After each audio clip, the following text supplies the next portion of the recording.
Welcome back. This is HOA penalty. People say HOAs exist to protect property values.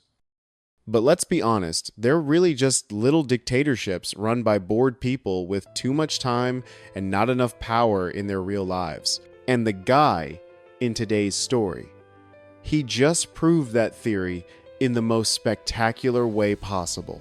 He moved into a quiet neighborhood, minded his own business, and within 48 hours, the HOA president declared war on him. But she had no idea she was picking a fight with someone who could destroy her entire operation with a single phone call.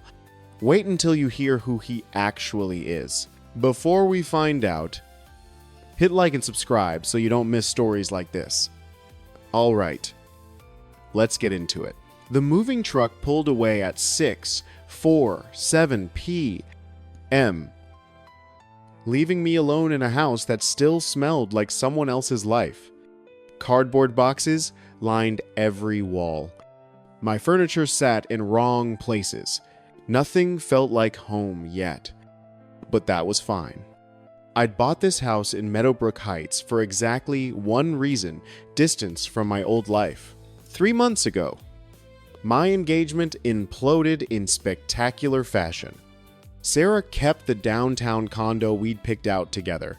I took my half of the savings and found this place a modest 2-story in a quiet suburb, far enough from the city that I could finally breathe. I was 34 years old, starting over, and just wanted to be left alone. The neighborhood seemed perfect for that. Tree-lined streets, modest homes, the kind of place where people waved politely but didn't pry into your business. At least, that's what I thought. At Shapta Sinchis Prezachapi. I was unpacking kitchen boxes when headlights swept across my window. A black Lexus SUV pulled into my driveway and sat there, engine running, headlights blazing directly into my living room. I walked to the window. A woman sat behind the wheel, phone pressed to her ear, staring directly at my house like she was conducting surveillance.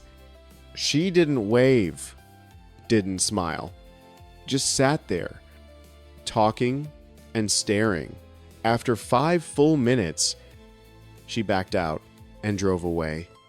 Weird, but whatever. I went back to unpacking. The next morning, at 8:03 a.m., my doorbell rang. I opened the door to find the same woman standing on my porch, clipboard in hand, dressed like she was about to close a real estate deal, tailored blazer, designer sunglasses pushed up on her head, that smile that doesn't quite reach the eyes. Behind her stood a man in his 50s with a measuring tape clipped to his belt. "Good morning," the woman said, her voice dripping with practiced authority. "I'm Diane Parker, Meadowbrook Heights HOA president. This is Gerald, our compliance officer." She didn't wait for me to respond. "We noticed moving activity yesterday and wanted to welcome you to the community." Her eyes swept past me into my house, "and conduct a courtesy inspection to ensure everything meets our standards." I blinked. "Inspection standard procedure for new residents," Diane said smoothly, already consulting her clipboard. "Meadowbrook has very specific guidelines about exterior appearance, landscaping, maintenance, and community compliance. We like to address potential issues before they become problems." Gerald stepped around her and began measuring the distance between my mailbox and the curb. "I just moved in yesterday," I said slowly. "I haven't even unpacked yet." "Exactly why we're here," Diane replied. Her tone was still friendly, but something underneath it felt like steel. "New residents often make mistakes because they don't understand our regulations. We're here to help you avoid expensive violations." She produced a thick binder from under her arm. Meadowbrook Heights Homeowner's Manual, 147 pages of community standards. Required reading within your first week. She handed it to me like she was presenting legal documents. You'll find sections on approved paint colors, landscaping requirements, parking restrictions, and acceptable outdoor decorations. I took the binder. Its weight surprising. I appreciate the welcome. I said carefully, but I think I'm good for now. I'll read through this, and your lawn hasn't been mowed in over a week. Diane interrupted, pointing at my front yard. Grass height exceeds 3 inches, which violates Section 4. R.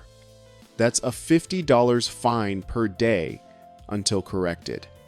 I stared at her. The previous owner's lawn. I just moved in yesterday. Property violations transfer with ownership, she said without hesitation. You inherited the non-compliance when you closed. That's 7 days at $50 daily. 350 total.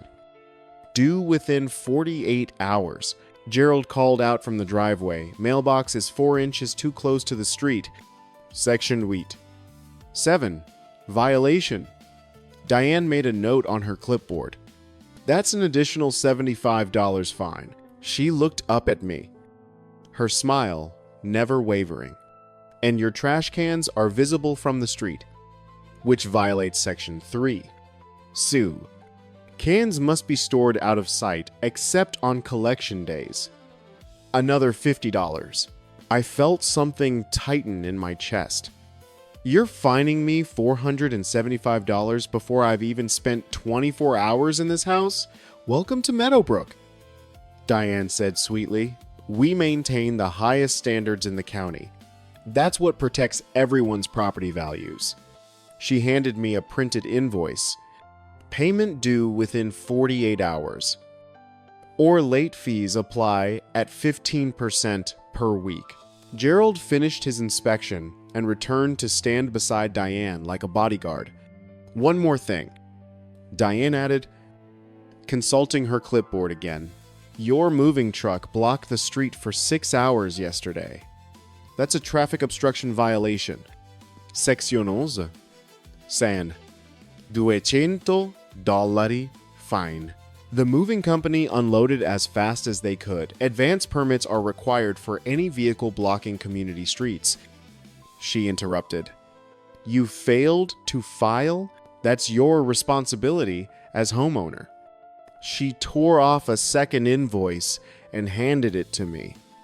675 total, due in 48 hours. I looked down at the papers in my hands, then back at Diane's triumphant smile. Is this how you welcome everyone to the neighborhood? This is how we protect the neighborhood.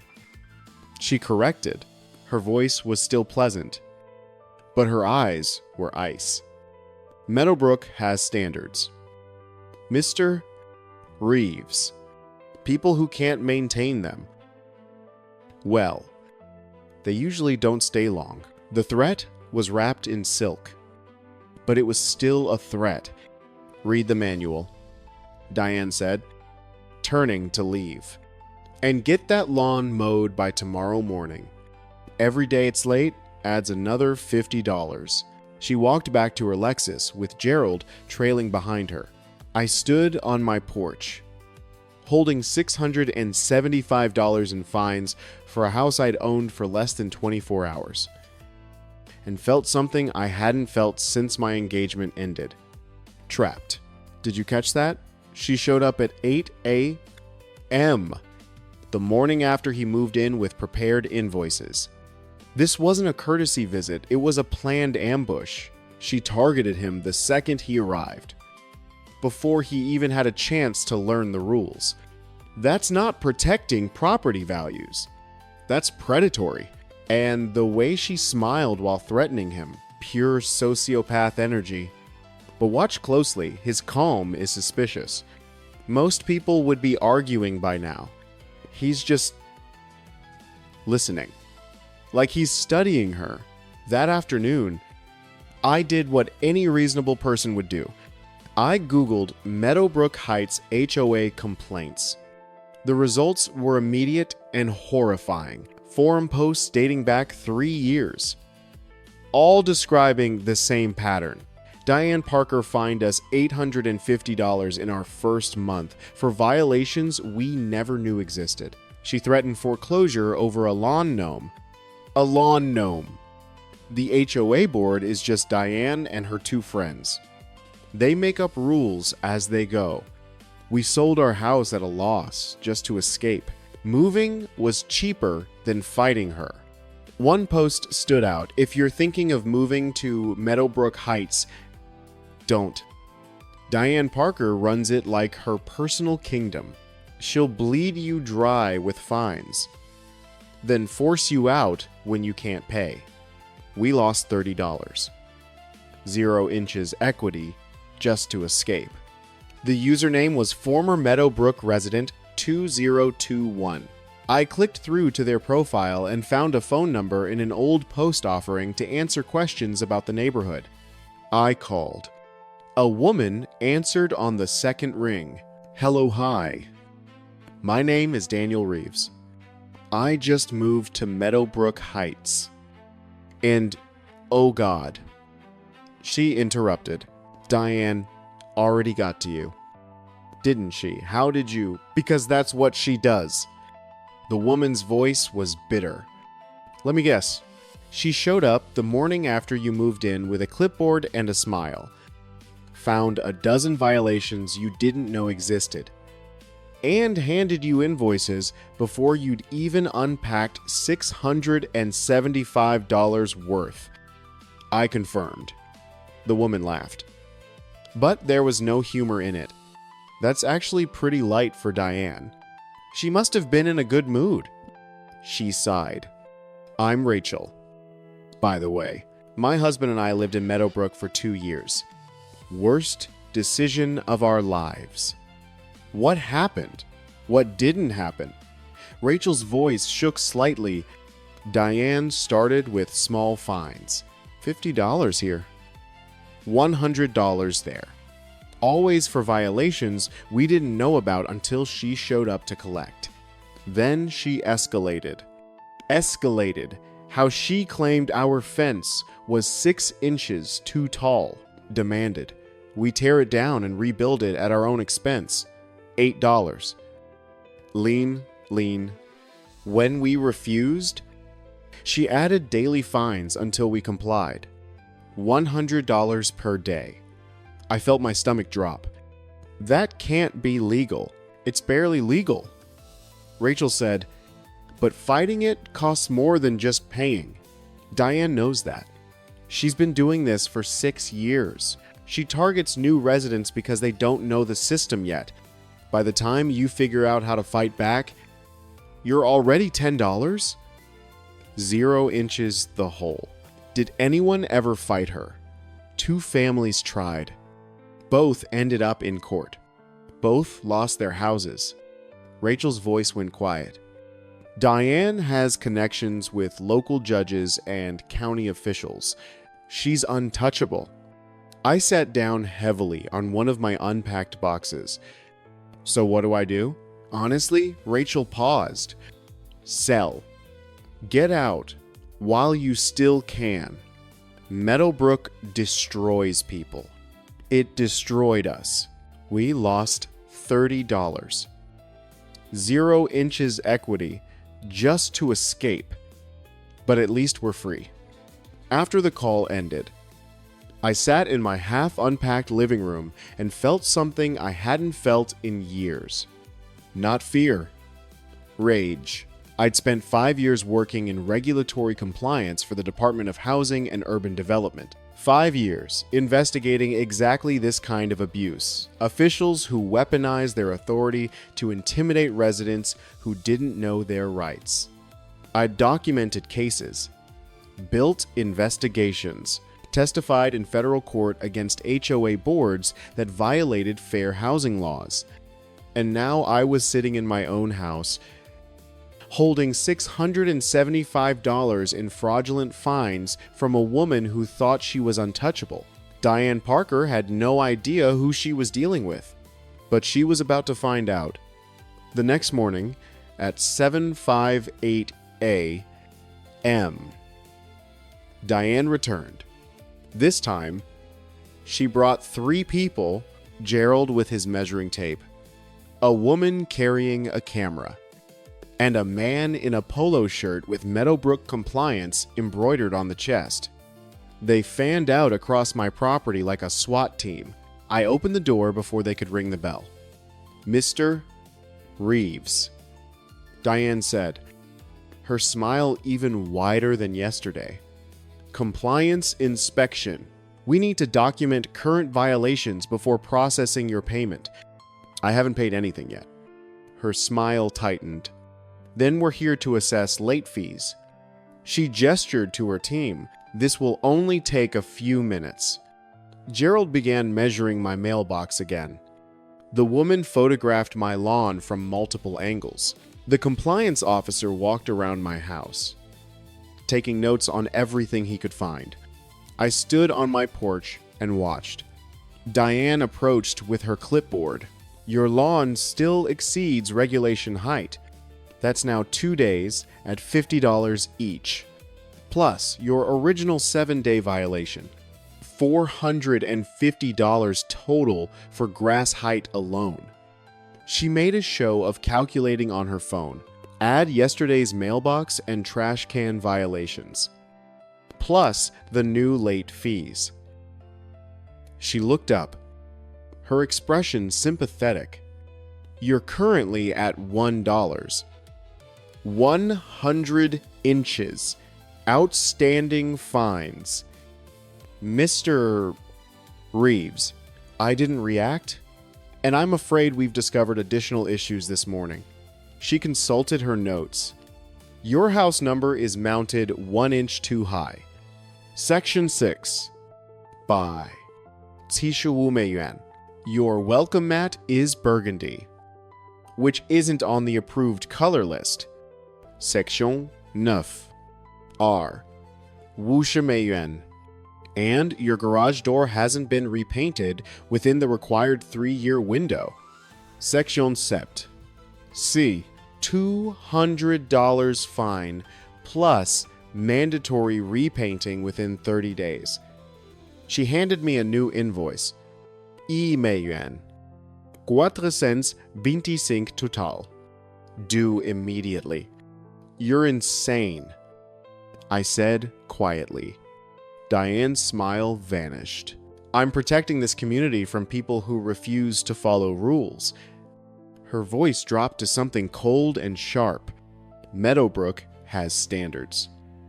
Mr. Reeves, you're clearly struggling to meet them. She stepped closer, lowering her voice so her team couldn't hear. I've been president here for 6 years. I know exactly how this goes. You'll fight the fines. Refuse to pay. Think you can outlast me. She leaned in. But you can't. I have the board. I have the lawyers. I have county officials who owe me favors. And I have time. Her eyes were dead. Flat. The eyes of someone who genuinely enjoyed what she was doing. Most people pay by week 3. The stubborn ones last maybe 6 months before they sell at a loss. She straightened. So here's my advice. Pay the fines. Follow the rules. And learn your place. Or move. Either way, I win. She turned and walked back to her team. Finish the inspection. She called out, I want every violation documented by noon. I stood there, watching her coordinate her attack on my property, and felt something settle deep in my chest. Not panic, certainty. Diane Parker thought she was untouchable. She thought she had all the power. But she'd just made her first critical mistake. She'd threatened me with county connections. And I was about to show her what real federal authority looked like. That afternoon, I made a phone call. HUD Regional Office. This is Jennifer. Hi, Jennifer. It's Daniel Reeves. I need to file a formal complaint. There was a pause. Daniel, you're on vacation. What happened? I moved to a new neighborhood. Turns out, the HOA president is running a systematic extortion operation targeting new residents. I need to document it before it escalates further. Jennifer's tone shifted immediately from friendly to professional. Start from the beginning. I walked her through everything. Diane's ambush the morning after I moved in, the fabricated violations, the escalating fines, Rachel's testimony about families being forced out, the pattern of targeting vulnerable residents. This is textbook fair housing violation. Jennifer said, discriminatory enforcement based on residency status. We can open an investigation immediately. I need it on record. I said, but I don't want to move forward yet. I want to see how far she'll push before I reveal who I am. Daniel, I know. It's risky, but I've spent 5 years investigating HOA abuse from the outside. This is my chance to document it from the inside. See the whole playbook. Jennifer was quiet for a moment. How far are you willing to let this go as far as it takes to build an airtight case? Okay. I'll open a preliminary file. But the second she crosses into criminal territory, harassment, threats, false police reports, you pull the plug. Understood. Understood. After I hung up, I opened my laptop and created a new folder, Meadow Brook, Investigation Inside. I began documenting everything. Photos of Diane's invoices, screenshots of forum posts from former residents, timeline of her visits and escalations, audio recordings of our conversations. Every piece of evidence I'd need when this inevitably went federal. Diane thought she was hunting a victim. She had no idea she was creating her own prosecution file. Day 3 brought Diane's next escalation. At 6:45 M. Before I'd even had coffee, she was back. This time, she brought the county code enforcement officer. I opened the door to find Diane standing with a man in a county uniform. Official vehicle parked behind her Lexus. Mr. Reeves. This is Officer Martinez from County Code Enforcement. Diane said, her voice carrying that same false sweetness. I've filed official complaints about your multiple violations. He's here to conduct an investigation. Martinez looked uncomfortable. Sir, I'm required to follow up on citizen complaints. May I inspect your property? I stepped aside. Of course. Martinez walked through my yard slowly, checking the same things Diane had already documented. Grass height, mailbox placement, trash can, visibility. Diane followed him like a prosecutor, pointing out violations and referencing specific code sections. After 20 minutes, Martinez returned to the porch. Sir, I'm not finding anything that rises to county code violation level. He glanced at Diane. These are HOA internal matters, not county jurisdiction. Diane's expression hardened. His grass exceeds regulation height by ½ inch. Martinez interrupted gently. That's not a county violation. His mailbox placement is within county guidelines, but the HOA manual specifically states, ma'am, Martinez said, his patience clearly wearing thin. HOA rules are between you and the homeowner. Unless there's a legitimate safety hazard or county code violation, this isn't a code enforcement issue. Diane's face flushed. So you're refusing to do your job. Martinez's tone went flat. Ma'am, I'm doing exactly my job. And my job doesn't include enforcing HOA personal preferences. He turned to me. Sir, you're in full county compliance. Have a good day. He walked back to his vehicle and drove away. Diane stood on my porch, trembling with barely contained rage. That officer is incompetent, she hissed. I'll be filing a formal complaint with his supervisor. Good luck with that, I said calmly. Her eyes narrowed. You think this is funny? I think you just wasted county resources on frivolous complaints. That's actually a finable offense. Diane stepped closer, her voice dropping to something dangerous. You have no idea who you're dealing with. Neither do you. We stared at each other. Then Diane smiled, cold and sharp. You're going to regret this. She turned and walked away. I closed the door and immediately texted Jennifer at HUD. She just filed false complaints with county code enforcement, attempting to weaponize government resources for personal vendetta. This is federal. Jennifer's response was immediate. Document everything. We're building a case. That evening, my doorbell rang again.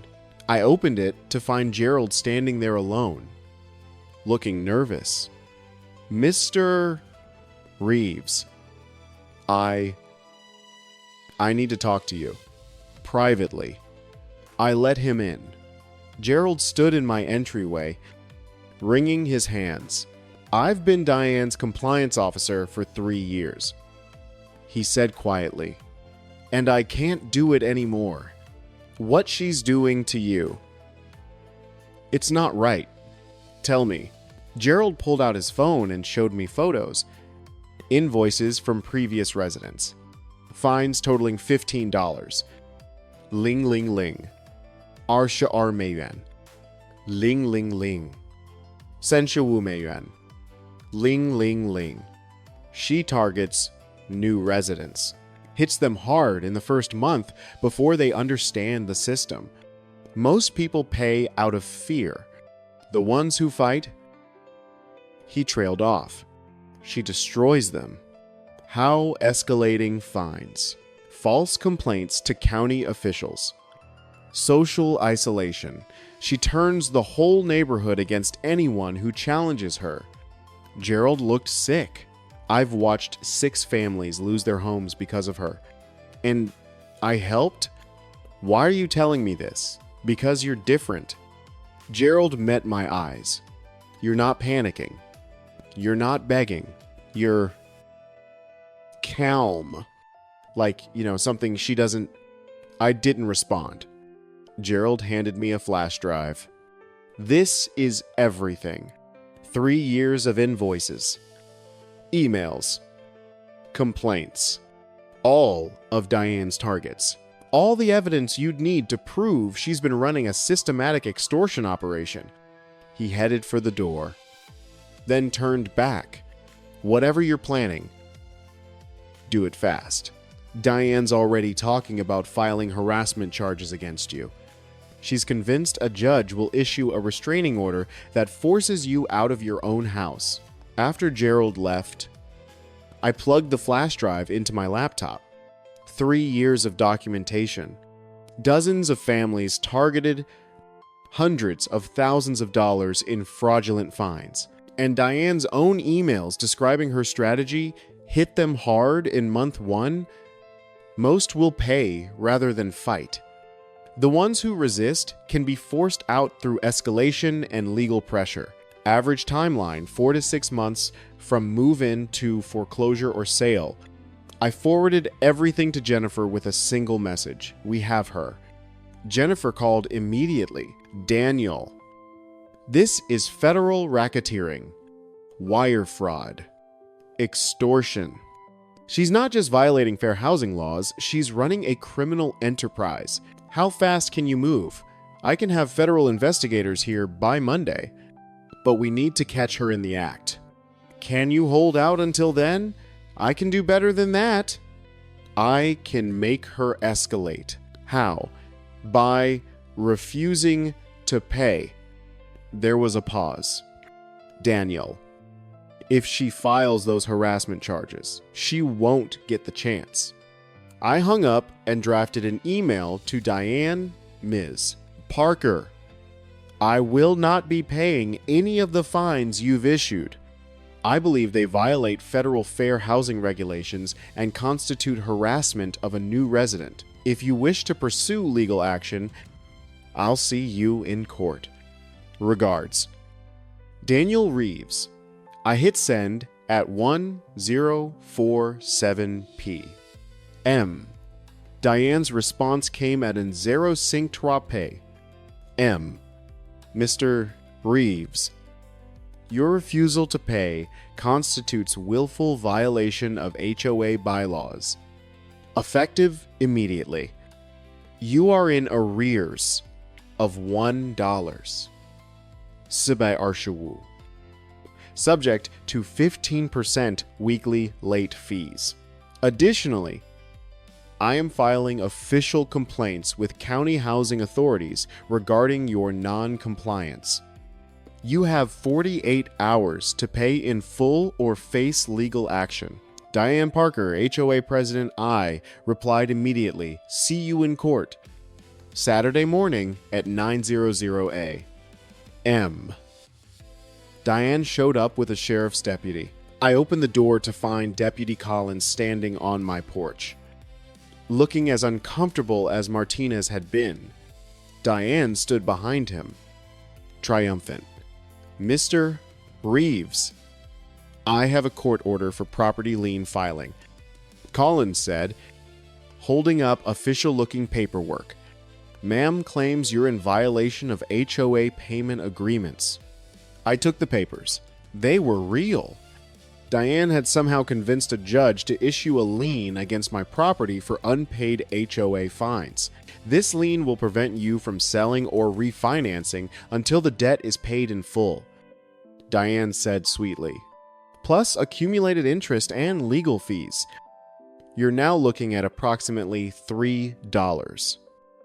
Ling, ling, ling. She smiled. Still want to fight. I looked at Deputy Collins. Sir, do you know who issued this order? Judge Morrison? County Courthouse. I nodded slowly. And do you know who Judge Morrison is married to? Collins frowned. No. Sir, I pulled out my phone and showed him a photo I'd found during my research. Judge Patricia Morrison at a community event, standing next to Diane Parker. With a caption, Sisters, support local community leadership. Collins's expression changed immediately. Ma'am, is Judge Morrison. Your sister Diane's smile faltered. That's irrelevant, ma'am. If there's a family relationship with the issuing judge, this lien might not be valid. My sister is a respected county judge who just issued a property lien in a case where her sister is the plaintiff. Collins stepped back. Ma'am, I can't enforce this. You need to refile with a different judge. Diane's face went white, then red. Are you refusing to do your job, ma'am? I'm doing exactly my job, and my job doesn't include enforcing potentially fraudulent liens. He handed the papers back to Diane. Have a good day. Sir. He walked away. Diane stood on my porch, shaking with rage. You're going to regret this. She hissed. You've said that before. I mean it this time. She leaned in close. I have power you can't even imagine. By Monday morning, you'll be facing criminal charges. For what? Harassment, intimidation, threatening an HOA official. Her smile returned, colder than ever. I have witnesses who will testify. You've been verbally abusive and threatening toward me. That's a restraining order. And once that's issued, you'll be legally barred from your own property. She turned and walked away. I closed the door and immediately called Jennifer. She's filing false criminal charges. We need to move now.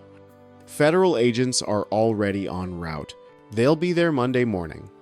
What do I do until then? Document everything. Record every interaction. And Jennifer's voice was serious. Don't engage. Let her keep digging her own grave. Sunday passed in eerie quiet. No Diane. No inspections. No fines. Just silence. I knew what was coming. Monday morning at 8:15 a.m., 3 black SUVs pulled onto my street. Federal agents in suits emerged from the vehicles, walking purposefully toward Diane's house across the street. I watched from my window as they knocked on her door. Diane opened it, her confident smile already in place. Then she saw their badges. Her expression transformed confusion, then fear, then denial. The lead agent handed her documents. Through my open window, I could hear fragments: federal investigation, housing fraud, extortion, racketeering. Diane's voice rose, shrill and panicked. This is ridiculous. I'm the HOA president. I protect this community. Ma'am, we have evidence of systematic fraud targeting dozens of families over 3 years. You're being served with a federal subpoena. All HOA records must be surrendered immediately. I'm calling my lawyer. That's your right. Ma'am, but this investigation is happening whether you cooperate or not. Diane turned and saw me standing in my doorway. Our eyes met across the street. Her face went from panic to pure rage. HIM, she screamed, pointing at me. He's behind this. He's harassing me. Ma'am, the agent interrupted calmly. Mr. Reeves is a senior investigator with the Department of Housing and Urban Development. He's been documenting your operation for federal prosecution. Silence? Complete? Absolute silence. Diane's mouth opened, but no sound came out. Every neighbor who'd come outside to watch stood frozen. The agent turned to face me. Mr. Reeves, we'll need your testimony and documentation for the case file.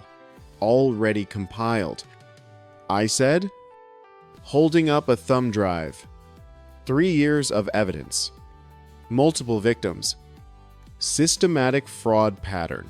Diane found her voice, but it came out as a broken whisper. Your HUD. I walked across the street slowly, stopping a few feet from her porch. Senior Investigator Daniel Reeves, Department of Housing and Urban Development, specializing in HOA fraud and fair housing violations. I let that sink in. You targeted me the morning after I moved in. Before I'd even unpacked, before I knew the neighborhood, before I had a chance to understand your operation. I pulled out my own folder, but what you didn't know was that I've spent 5 years investigating exactly this kind of systematic abuse. Diane's face had gone completely white. Every fine you issued, documented. Every threat you made, recorded. Every family you targeted, interviewed. I handed the folder to the lead agent. You built my case for me. The agent skimmed the contents and looked at Diane. Ma'am, based on this evidence, we'll be pursuing federal charges of wire fraud, extortion, and racketeering under RICO statutes. You're looking at 10 to 20 years in federal prison. Diane's legs gave out. She sat down hard on her porch steps, her clipboard falling from nerveless fingers. I was protecting the community, she whispered. You were running a criminal enterprise. The agent corrected. And you're done. Stop? Can we just appreciate what just happened? She spent 6 years thinking she was untouchable. 6 years terrorizing families. 6 years collecting fraudulent fines. And it took one federal investigator moving in to end her entire operation. The moment she saw those badges, the moment she realized who he actually was, you could see her whole world collapse. That silence, when he revealed his position, chef's kiss. She knew exactly how badly she'd screwed up. The neighborhood gathered as federal agents loaded boxes of HOA records into their vehicles. Mrs. Henderson from 2 houses down approached me cautiously. "You're really a federal investigator?" "Yes." "Ma'am?" And Diane was running a systematic fraud operation for 6 years, targeting new residents with fabricated violations and illegal fines. Mrs. Henderson's hand went to her mouth. "We paid her $4. 000 when we moved in. She said it was mandatory compliance fees. It was fraud." I said gently, "You'll be contacted for restitution once the investigation concludes." Other neighbors began approaching, each with their own story. She fined us $2. $500 for a fence she claimed was too tall. We measured it was regulation height. She threatened foreclosure over a mailbox. We moved rather than fight. She made our first year here a living hell. Gerald emerged from his house, looking relieved. "Thank you," he said quietly. "I should have spoken up years ago. You spoke up when it mattered." I replied, "Your evidence made this case." The lead agent approached. "Mr. Reeves, we'll need formal testimony by Wednesday. Judge Morrison is also under investigation for issuing fraudulent liens in cases involving her sister. The whole family's corrupt? Looks that way." He glanced at Diane, who sat motionless on her porch, staring at nothing. "Federal prosecutor is requesting a RICO indictment. Both sisters, potentially others." I nodded. "What happens to the HOA federal receivership until new leadership is elected?" "All fines issued under Parker's authority will be reviewed. Fraudulent charges will be refunded with interest." He extended his hand. "Good work, investigator. You just took down one of the most systematic HOA fraud operations we've seen." I shook his hand. "Just doing my job." 3 weeks later, the Meadowbrook Heights community meeting was standing room only. Diane had been arrested on 47 counts of wire fraud, extortion, and racketeering. Judge Morrison faced federal charges for corruption and abuse of judicial authority.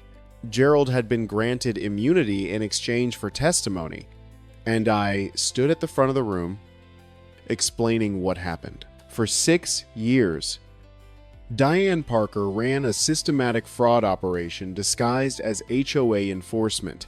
She targeted new residents with fabricated violations, issued illegal fines, and used her sister's judicial authority to enforce fraudulent liens. The room was silent.